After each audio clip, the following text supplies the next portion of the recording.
right, welcome everyone. We are thrilled to have this session this afternoon. Thank you all for giving us your time. There's so much exciting stuff going on here, but you made a great choice. So my pre-warning is this will also be a Q&A session, so capture those as we go because we would love this to be a dialogue. First of all, I am thrilled to be joined by such great experts here, and we have, along our line here, we have Sébastien, who is both an entrepreneur, businessman, success and expert. You'll hear that yourselves. Hi, Sébastien. Hi everyone. Laurence, we have too from Accenture, who is an expert in ESG, CSR, you name it, skills, people. So you'll hear plenty from her. Hi, Laurence. Welcome. And we have Salvatore, who is also the expert from Europe, Junior Achievement, an expert in skills, young people, entrepreneurialism, etc., etc. Welcome, Salvatore. Wow, thank you. That's me, really? Okay. People's Good bios morning, are amazing everybody. these days. Thank you all for being here. This is going to be we're going to keep this pretty rapid as we go so that we can cover a lot of ground because we've got a great session around when talent meets opportunity, and then we're going to wrap this up with what it's going to look like in 2032. So we've got some future gazing going on here too, but I'm going to start over here with Salvatore, and I'll just set the scene a little bit here to take us into some of our discussions around Generation Z, or Z, depending on where you're from, Generation Alpha, Generation Metaverse. I'm here this week in Paris, and we'll have my 14-year-old son here on Friday, so I'll get a true, transparent feedback from him, that is for sure. But, you know, when we think about these young people and when we think about the workers of tomorrow, we're already talking so much about digital natives. It's dropping off the tongue the whole time. Our kids at home, our kids at school, they are expert in the metaverse, whether it was Minecraft, whether it's Fortnite, whether it's trying out Manpower Group skills assessment here on the lab in VR.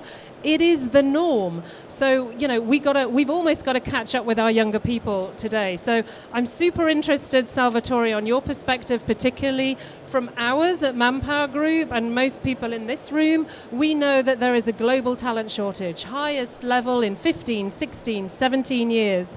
And skills needs are changing faster than ever.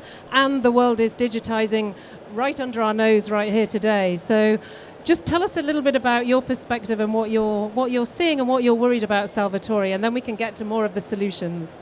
Well, what I'm worried about that 20 years ago we were talking about the skills gap. After 20 years, it's not anymore a gap. It became a canyon. It's a canyon. So go and ask all the teachers across Europe, are you preparing the young people for the future of work? They're going to tell you yes. Ask the employers.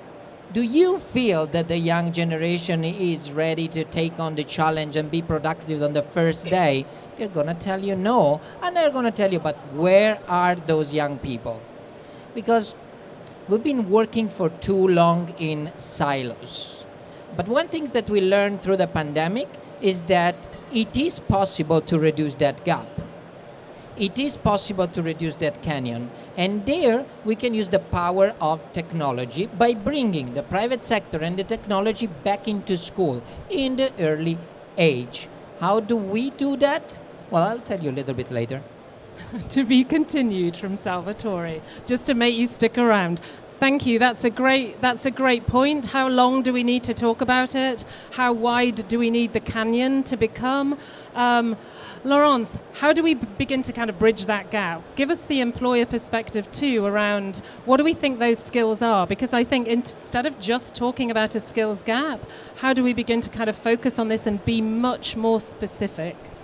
Yeah, and of course they are very technical skills, but I would say young people nowadays, they need three skills or three big type of skills. One is what I call digital fluency. Second are the soft skills. And then the third is really this growth mindsets. And let me elaborate a little bit.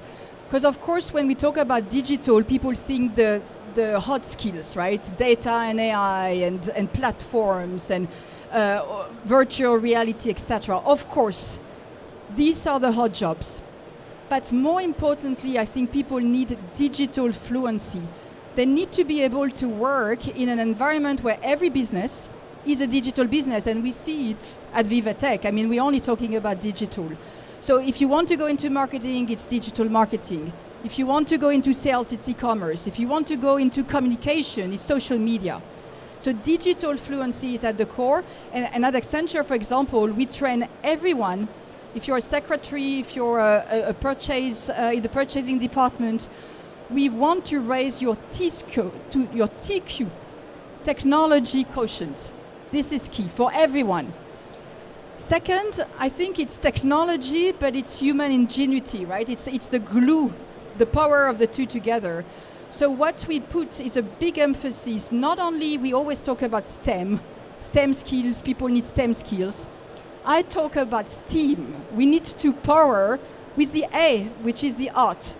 So social sciences definitely have a future, but it's connected with technology. And then soft skills, teamwork, collaboration, of course. And growth mindsets, you do a lot around entrepreneurship. This is about, thinking about flexibility, agility, learning throughout the years. I think this is the We're going to come back to loads of this, because I think, we're all here kind of drinking from the tech Kool-Aid. I would say this, wouldn't I? Because I'm from Manpower Group and we put 2 million people into work every year. The people part matters and the soft skills matters.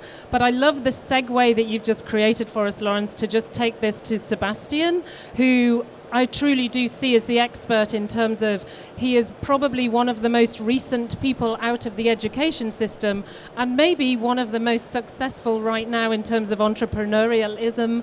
And, and again, you can see on our lab the importance around ESG, sustainability, and what that's going to do for the future. So give us your perspective as well in terms of kind of Salvatore's mention to the canyon. Is that true? How was it for you? What's your view of kind of the shift from education to work, Sébastien?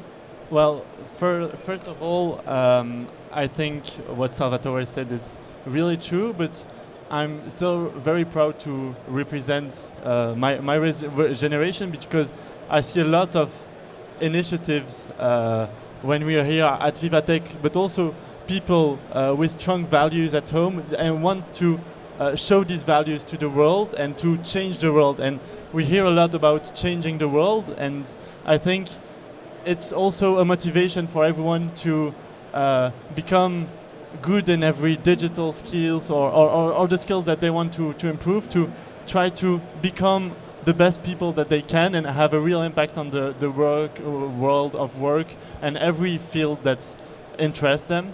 And so I think it's also a key aspect for big companies and industry leaders to understand the needs of our generation and how we can find the right synergies between young people that are sometimes missing skills but have strong values, and bigger companies that have a lot of knowledge and experience, and that maybe can adapt themselves to have a better synergy between the youth and the company. I love that perspective, and I just came from a session earlier with the president of IBM France and our own CHRO Michelle Nettles, talking about purpose particularly and how an organization shows up to allow how an individual can show up, and that kind of symmetry between an individual purpose and an organization's purpose. So I love that you focus on that as well. And we're going to come back to kind of what is it you do and what is your business doing and why is it wonderful in a moment. And I'll just let Salvatore kind of line us up a little bit with, a bit more, just in case there is anybody in the audience that doesn't know the amazing work of Junior Achievement and how much Junior Achievement is doing to inspire and develop and coach today's youth, tomorrow's leaders. And, Laurence and I are both from organizations that are very active partners of Junior Achievement and highly engaged. But tell us a little bit about kind of what's going on, some of your flagship activities, Salvatore, so that, the audience can understand how you are bridging the gap of the canyon between education and work. So in the past year, we had over 12 million young people across the world who went through Junior Achievement programs. Only in Europe, we had 4.2 million going through JA programs on entrepreneurship, work readiness, and financial literacy. Don't ask to do anything else, because this is what we've been doing since 1919. And we made a lot of mistakes. We learn over 100 years. Learning moments, right? Learning moments. One thing that we are realizing is that it's important to know what you know, but it's important how do you apply what you know. And this is why our model of bringing the private sector into the class and creating experiential learning for the young people to understand how a company works, how you can bring an idea, a business idea, to a concrete and sustainable business plan. Who has the skills to become the CEO in your classes? Who has the skills to become the chief marketing officer, the chief technology officer? And how do you put those young people together?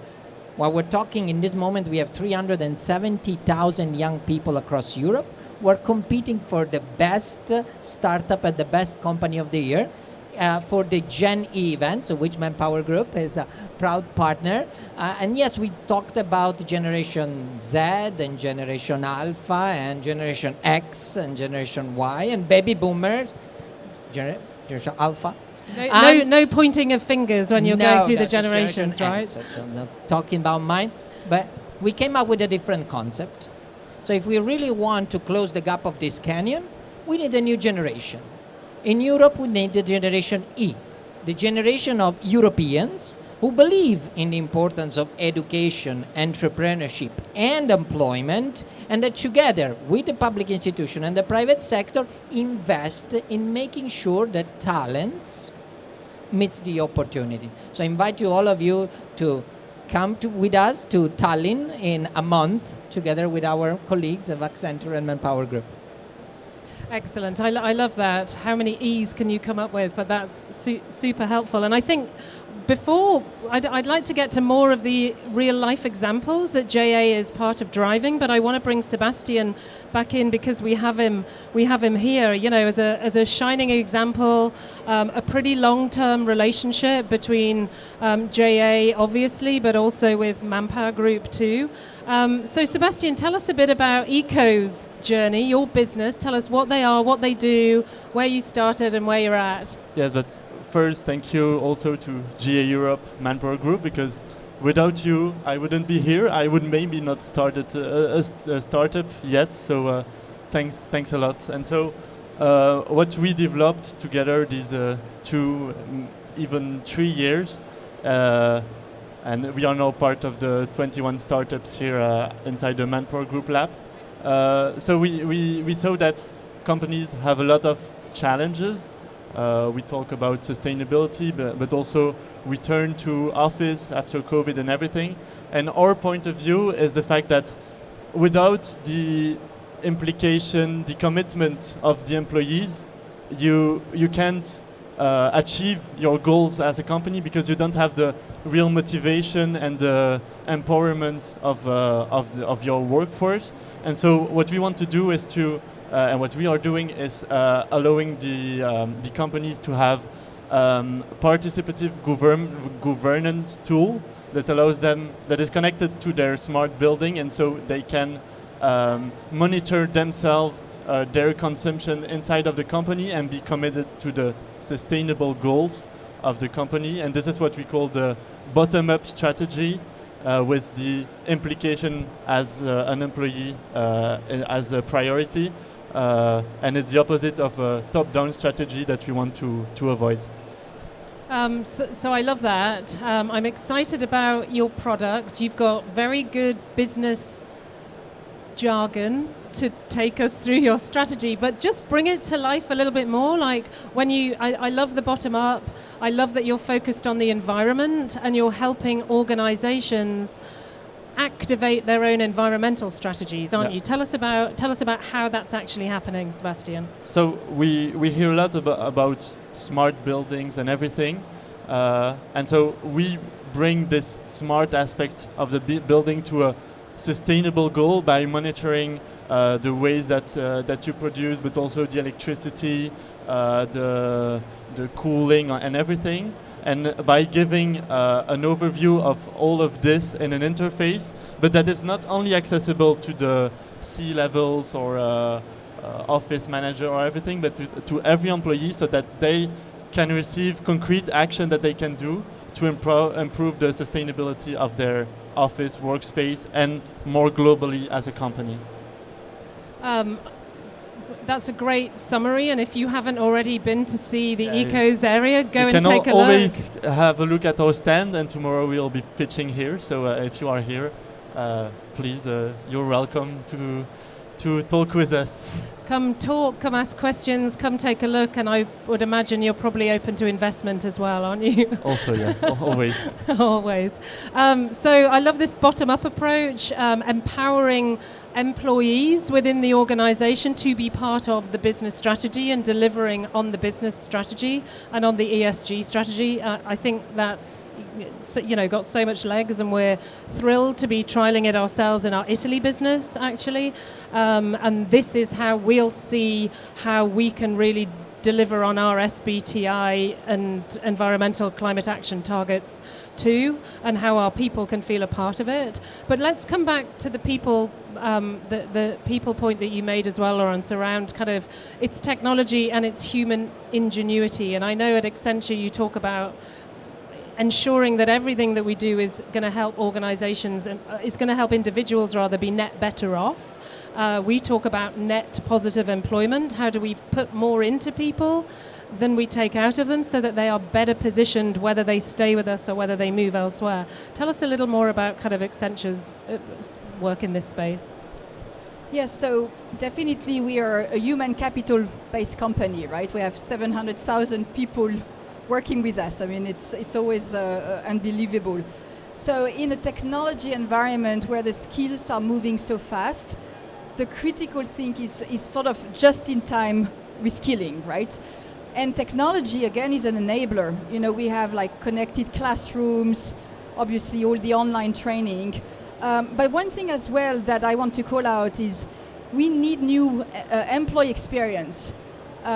One thing, I've seen your metaverse, which is fantastic, and we are going to pilot as well to onboard our new joiners on the metaverse, because people are working now in an hybrid environment. So the connections are more limited, but the collaboration that you get in a different environment, we think is going to make a difference, particularly for the young people. So that's what we do internally as an employer. I just want to come back to what you said, Sal, before. We assume that all young people are technology savvy, they're digital natives. It is true on smartphones, it is true on gaming, but what we also realize is that they're not necessarily all literate to use the digital skills for work. So we do a lot, particularly through our NGOs partnership with Manpower as well. We do a lot to put technology at the service of disadvantaged people. For example, with Manpower, we do a platform for Afghan refugees where they can get all the services they need to be successful when relocating. Ukraine, the same. So with USAL, we are doing digitalizing schools' content so that schools can provide some training for Ukrainian refugees in Ukrainian. So technology, I think, is just an enabler, and we need to put technology for good. I think that's really what the critical thing. And so I've called out the disadvantaged people, but also I want to call out the girls. We do a lot in terms of encouraging girls to take careers in technology, because as we know, same for entrepreneurship, we don't have enough girls. So big focus as well on very specific employment groups which need to be technology savvy for the future. Great point specific to calling out underrepresented groups, especially very large underrepresented groups like females in growth industries like tech. We're doing a whole lot of stuff here in France too along that vein. On the human ingenuity point and the soft skills, let's kind of just expand this a little bit too to leadership, and I'd love to hear Salvatore from you first, and then Sébastien from you around, well, what's the role then of the leader in this? And I know that we've kind of together, we've covered assessments and we've covered coaching. What are all of these elements that begin to kind of actually make successful leaders that make successful businesses? So kick us off, Salvatore. When I mentioned that we worked in 1919 to create entrepreneurs, so leadership is a fundamental fact of an entrepreneur. To be an entrepreneur, you need to be a leader. You are born with it, or you learn about it. Well, a little bit of both, definitely. But what we are seeing is that the new generation is having that entrepreneurial mindset, whether they become entrepreneurs or work as an entrepreneur in a company, because a company is looking for their entrepreneurial mindset, isn't it? And we see that those who have an entrepreneurial mindset can be shifted from one area to another area, from a division to another division. During the pandemic, have been the more resilient inside a company. But when this journey needs to start, for us, it has to start as early as possible. This is why at Junior Achievement we start with entrepreneurial programs when they are 5 years old. 5 years old. We've been doing programs with Accenture for the 8 to 14 years old. And can you assess this? Yes, Manpower Group has great assessments when soft skills comes. We also developed the Entrepreneurial Skills Pass with the European Commission, which now it's a flagship all over the world. It's an assessment, the ESP. Go and check it out. Because it is important also to see not how many people you're doing, but also what is really the impact. What is the learning curve that those young people are doing? And now they are applying the knowledge you have trained them to. That's a great point, and I think the other thing that you were talking about as well, Salvatore, earlier is how do you find your CMO? How do you find your chief financial officer? But more importantly, how do you ensure that they're not just your friends? How do you make sure that your leadership team at Ekowz is a diverse team? And I know you've used assessment and Manpower Group Skills Insight to do that. Just tell us about how you've got this great leadership team as well, Sébastien. Yes, but first of all, we were all part of, 5 of our 7 members were part of the 12 million young people inside the GA Europe program.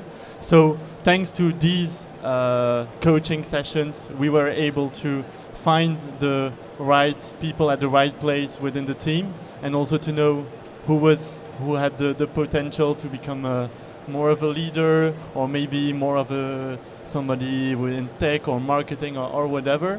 And thanks to this, we managed to go where we are now today, to follow this journey, and we find the right balance between having skills for yourself and developing your own skills, but also putting it together to create good innovation within the team, and to be as good as we could be. So there's diversity in practice as well. Trusting the data, doing the assessment, and filling the gaps to ensure there's diversity is a great summary. If there's any questions in the audience, just raise your hand and we'll take it. And I'm just going to do a rapid fire along the row here. I mentioned Harry Harper, my teenage son, who's here with me this week. So when he enters the workforce, let's hope, maybe it's 2030, I don't know, and looking around at what we're seeing, everything that we're seeing here at Viva this week, what's the future of work going to look like for Harry Harper in however many, 30 seconds, Salvatore. That's it. The mom is asking me to tell him. Exactly. I And can if I tell- like your answer, I'll show him the You show it to recording. that, but and I'm gonna talk to Patrick. Which camera is that camera? I'm gonna talk to Patrick. Patrick is 7 years old, so I have even a bigger challenge to Patrick, which is my son. hello, Patrick. So, Patrick, think big. Think big, because whether you're gonna work in the metaverse or in the real world, you have to have that ambition to become the leader of your company. And don't get a no as an answer, because only if you are resilient like this wood, you're gonna get there. But last but not least, give back, because the opportunities that you have, not everybody has in this world, and this is why we work with that at JA and with this fantastic partner of Manpower Group and Accenture. Wow. Follow that, Laurence. I was going to say, wow, I wish my son was listening, so I will capture the recording. You almost stir my thinking. I was going to say, indeed, dream big. You have a sustainability business, right? And today, all our young kids, I mean, they talk only about sustainability. But think about it positively, right? Yes, there are lots of scary potential scenarios, but we have the power to change those scenarios. So I would say, think big and be really demanding on your employers, because, not all are equal. Just go for those who meet your criteria.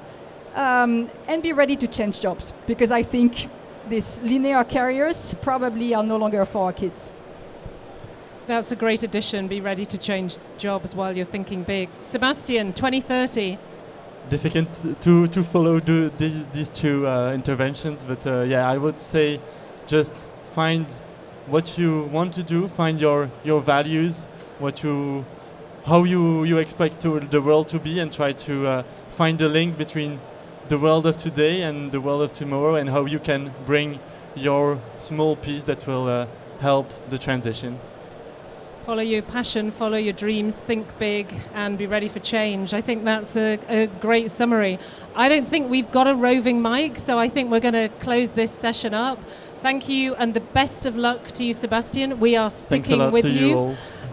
Laurence, thank you for being with us today. It was really my We pleasure. do great work together. We'll do more. We'll do more, All right. definitely, digitally enabled. Exactly. And Salvatore, we're all following you on Instagram. Well, Salvatore Nigro official. Just tag and follow and like. Thank you all. Have a great rest of the day.